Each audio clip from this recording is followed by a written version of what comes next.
Welcome back to the podcast, guys. I hope you are well. My light is bright, so I look very white on this screen, but I'll take it and let's roll this one. Guys, thank you for joining. If you haven't already, guys, subscribe so you guys can miss or you won't miss any of the episodes that I drop. We're going to be speaking about why you are not winning in life. Now, all areas from relationships to business to health to friendships to parenting. There's only 3 reasons, and I'm going to be throwing out to you and diving deep into all 3 of those reasons today and give you actionable steps that you can take today to move forward. So before we rip into it, guys, if I can ask one massive favor, if you can like the video down below, leave a comment as well, and subscribe if you haven't subscribed. That would be amazing, and it helps the algorithm, helps the channel do well, and helps me reach more people. Without further ado, let's rock and roll. So there are only 3 reasons why you do not succeed in life. There's only 3 reasons why you're not breaking through, kicking goals, growing in your relationships, your finances, your health. There's only 3. They're big, very big buckets, and I'll go into each of them in a bit of detail, but there's only 3 reasons. Now, I'm going to give you the reverse order of importance, and then I'll go back through all of them, okay? So I'm going to give you all 3 at once, then we'll go through each of them in detail and break them down. So, first one is the strategy. What's the strategy to achieve the results? Is it to go to the gym, to eat the calories or follow a diet? Is it how to sell? Is it how to market? Is it how to hire someone? Is it a system that you haven't built? What's the strategy that I need to get the result that I need to get? The second one is the story. What's the story or the belief that we have about ourselves in relation to this situation, to this area of life, which will stop you or will enable you to actually take action? I'll go back in detail through all of these. And the third one is the state of mind that we're in, okay? So you've had states of mind where you were super confident, you could run through a brick wall. You're so fired up, you're willing to do whatever needs to be done to get the job done. But you've also had emotional states where you felt anxious, you doubted yourself, you felt shit, you're beating yourself up, you're feeling anxious, you're feeling depressed. In that state of mind, you're not going to take any action. You're going to have a really bad story, and even if you had the strategy, you wouldn't follow through with it. So those are the 3 reasons, the 3 S's to breaking through: the strategy, the story and belief, and the state of mind that you're in, the emotional state that you're in. So let's go through it. Let's use an example. Let's use losing weight, health and fitness, because most people can relate to that at some level in their life. Now, people will say, I don't know how to lose weight. I don't know how to be fit. I don't know how to be healthy. They're looking for the strategy. That's the strategy they're looking for. Guys, if you jump on YouTube, if you jump on Google, could you find strategies to lose weight? There's thousands, millions of them. Some of them don't work. I get that. But if you just try enough of the strategies, you'll figure it out. For people that want to lose weight, you need to be in a calorie deficit. That's all you need to do. That's literally it. Now, is there healthy ways to do that and unhealthy ways to do that? Of course there is. But you want to have good micronutrients. You want to have lots of protein. You want to have good organic foods if you can. But if you're in a calorie deficit, so you're exercising, you're burning more calories than you are consuming, you're going to lose weight. That's as simple as it is. But how come so many people struggle to actually do it? Because it's not that hard. The strategy is simple. The strategy is so accessible in the world that we live in. If you jump on Google right now, you jump on YouTube right now, you go to Reddit, you go to Quora, you go to any of these platforms, there is information. Go to ChatGPT and just type in some questions. It's going to give you answers. The strategies are fucking everywhere. Now, depending where you are in your level of success, the more success that you get, the more granular and niche down the strategies you're looking for. Like how to hire a high-level CEO, or how to, I know if you're a high-level athlete, like your technique, there'll be very, very detailed strategies where you might need experts in those fields to help you. And you got to go pay probably people to give you those strategies, but it still falls under the same bucket. The strategies are there. You just got to be willing to go get those strategies and find them, or just fail your way until you get there. Take action. If it doesn't get the result that you wanted, change the strategy, tweak a little bit, and go again. And if you just repeat that enough times, you're going to be successful. Just change your approach, measure your results. If you're not happy with it, change your approach and go again. So the strategy is what most people get caught up on, but it's the least important. Yes, you need it. I'm all about finding strategies, how to generate more leads, how to make more sales, how to reach more people, how to hire the right team members. I'm looking for that as well. But if you don't have the other two, the strategy is pointless. Because how many people know what they shouldn't do fundamentally with their health? They shouldn't smoke cigarettes. They shouldn't eat fast food every single day. They should go for a walk and do some exercise. Most people know this. It's pretty common sense. But why aren't they doing it? It's because of the other 2 points. So the second one was the story. So what story are you telling yourself when it comes to the area of life that you're not winning in? If it's relationships, are you worthy of love? Do you deserve a beautiful, fulfilling relationship? To give you a prime example of this, the old story that I had and belief that I had around relationships were that relationships equal pain. Relationships were painful. And that came from my upbringing, seeing my parents, seeing my friends, seeing my family, going in and out of very painful relationships. It's because I won't get too detailed into what creates your beliefs, but a belief is a repeated thought grounded in a lived experience. You've thought something or someone's told you something, and then you've experienced something that reaffirms that thought and it creates a belief. So someone says that you're not good enough, and then your partner breaks up with you or someone dumps you, and that reaffirms that you're not good enough. So you've had a thought that you've either told yourself or someone's told you directly or indirectly, and then something's happened in your life that reaffirms that very thought and it becomes a belief. So there's the story and the beliefs that you have about yourself. So what's your beliefs? Do you believe that anything is possible? Do you believe that you have full 100% control and responsibility over the destiny of your life? Or do you believe that you're not good enough? You're not worthy. Losing weight is hard. I'm big boned. And the thing with these stories, guys, you can use the word excuse as well. Every story that you have and that you say is true. Listen to what I just said. Everything you said is true. Great, you're not worthy. That's true if you believe it. Losing weight is hard. You're right. There's that saying, I think Will Smith says it, or it might be Henry Ford actually. Those that believe they can and those that believe they can't are both right. So whatever story you've got, it's true. It's true for you anyways. It's your truth. The question is, does it serve you? And that's the question I want you to lean into. Is the story that you have about yourself in whatever area of life that you're not winning at, does it serve you? Do you believe that money is abundant? Or do you believe money is the source of all evil and money doesn't grow on trees? Because if you believe those stories about money, you're not going to have much money abundance. If you believe that relationships are scary and painful and all the good guys are taken, and there's only bad guys out there, and there's only assholes available, and all guys only want one thing, that's the belief that you have. So that's what you're going to find and attract.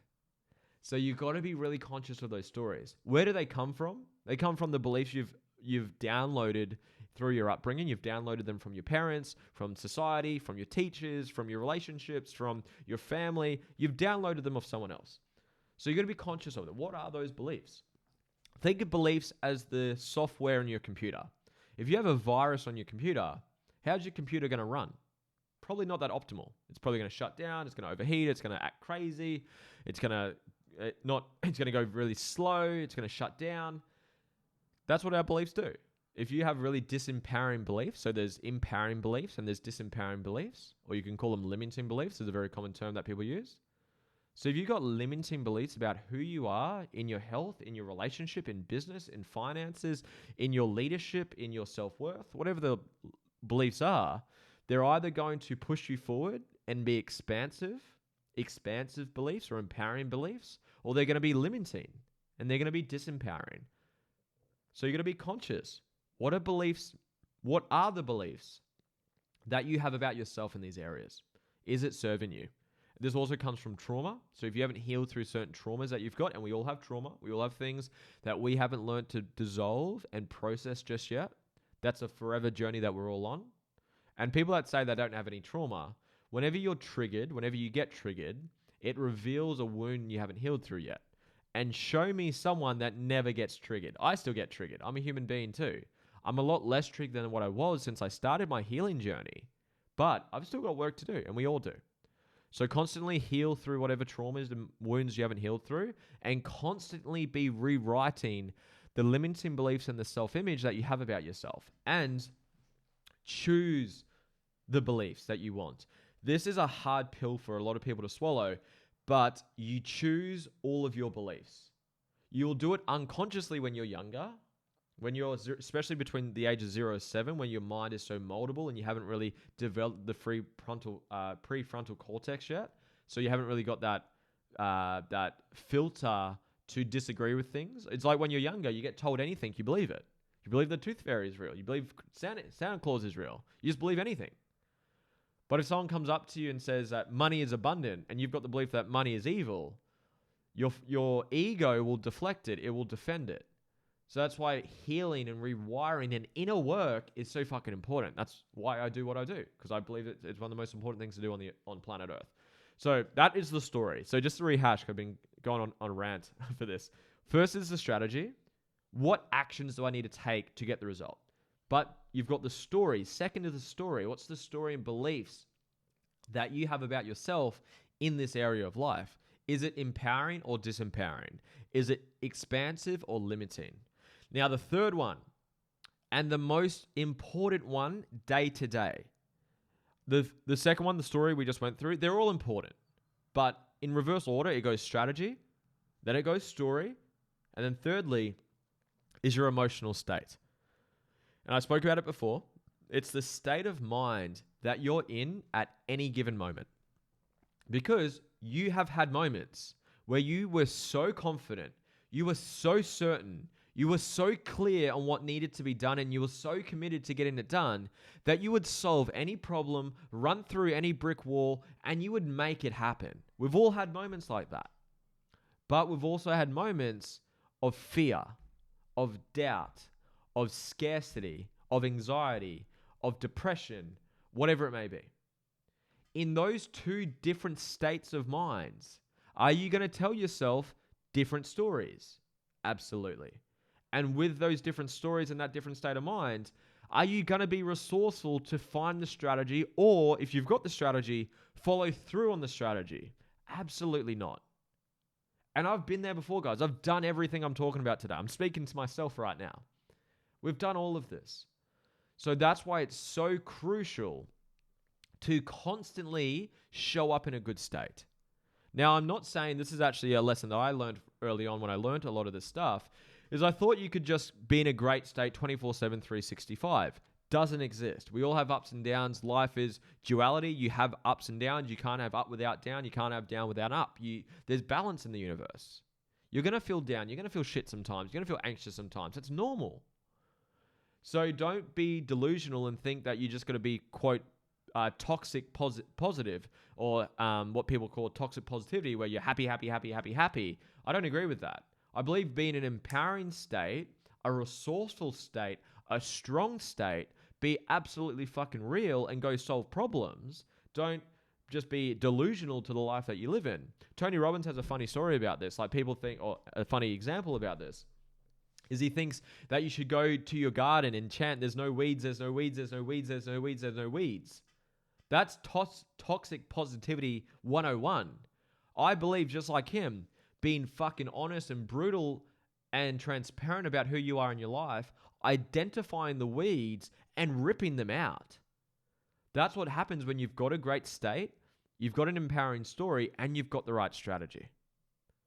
Those are the three things that are holding you back. There's obviously details in all of those. Well, to go into state a little bit more, so how do you show up in a good state? There's neuro-linguistic programming, NLP, for people that understand that, where you can wire yourself to go into certain states. You can create anchors. You'll notice I click a lot. So my anchoring I've done for myself is clicking. So I've anchored the feeling of confidence and certainty with clicking. So if you ever watch my videos again and you notice that I click a lot, that's why I click a lot. So you can anchor and wire yourself. You'll need a coach to help you do this. But there's other things like training every single day. Physiology is the most powerful way to change how you feel. You go to an incredibly hard workout or exercise, go for a run, whatever it may be, you're going to feel incredible afterwards. You'll probably be dead right afterwards, but once you've recovered, you feel great. I trained this morning, and I trained hard, and I feel great. Cold showers wakes you up. You can change your state. Drinking good water, taking supplements, getting good sleep, putting lemon juice in your water in the morning. Whatever it may be, hanging around great people. Meditation, huge one. Meditation is huge. So my question to you, what are you doing to consistently put yourself in a great state? Because if you're showing up in a disempowering state, in a victim state, in a depressive state, you're going to have bad stories, limiting beliefs, and that aren't going to serve you. And you're not going to find the strategy. You're not going to be resourceful enough to read the books, to watch the YouTube videos, to get a coach. You're not going to be willing to do that. And even if you have the strategies, you're not going to follow through on them. So this is why it's so important to control your state and to show up and choose how you show up every single day. I'm going to rehash these really quickly. The 3 reasons you're not having a breakthrough. 1 is the strategy. Least important, but you need the strategy. You need to know how to sell, how to market, how to hire people, how to lose weight, how to communicate, how to hold space in your relationship, how to set boundaries, how to communicate, all the above. You want to learn the strategy. But that's a book, a course, a coach. That's just something you can figure out. You can find someone to help you with the strategy. Second's the story. What beliefs, what trauma, what self-image do you have about yourself? Is it empowering or disempowering? How do you fix that? Find a coach, find a mentor, read books. There's ways to do that. I do that, so this is the work that I do. If I align with you, if you're vibing with me, I can certainly help you with all 3 of these. And then the last one is your state. What are you doing consistently to show up in a great state consistently? Exercise would be in there for me. Meditation would be in there for me. Cold showers are in there for me. Drinking water, getting good sleep, hanging around the right energy of terms of people. I'm very selective about the people that I let into my life. If they're disempowering and negative and toxic energy, I set boundaries and I just don't really hang out with those types of people. So be very, very conscious of how you're choosing to show up, because this is the accountability part of me. You choose your life. You choose the problems that you have and don't have. You can choose the problem of not having enough money or the problem of having too much money, you don't know where to put it. There's both problems. They're both to do with money, but they're both different choices. So you can choose to feel shit. You can choose to stay victim. You can choose to stay where you are. Or you can make a fucking decision right now listening to this podcast, to change your fucking life and do something about it. Go find the course. Go find the mentor. Go read the book. Go watch the podcast. Go for a fucking run. Go to the gym. Go do some exercise and change your fucking life. Change your business. Change your relationship. Change your health. Take responsibility and grow. Create a life on your terms. But it's over to you. It's up to you. I'm going to wrap this podcast up now. Thank you guys. Thank you for listening. I hope you got value from this. If you're interested in investing into yourself and you align with me, you vibe with me, you like what I'm about, and you align with what I'm talking about, I do help people in everything we're speaking about: mentally, emotionally, spiritually, leadership, finances, business, relationships. That's the stuff that I work in. And if that sounds like you and you're willing and ready to invest into yourself, go to the link down below. There's a link for a free strategy call. I only do a certain amount per week, so there are very, very limited spots. I normally fill out every single day with my strategy calls, so book in quick and only do it if you're ready to grow and you're ready and willing to do the work. Thank you for your time. I do appreciate that. Send this to a friend. Subscribe if you haven't. Like the video if you haven't. I love you guys. Thank you so much. I'll see you on the next podcast. See ya.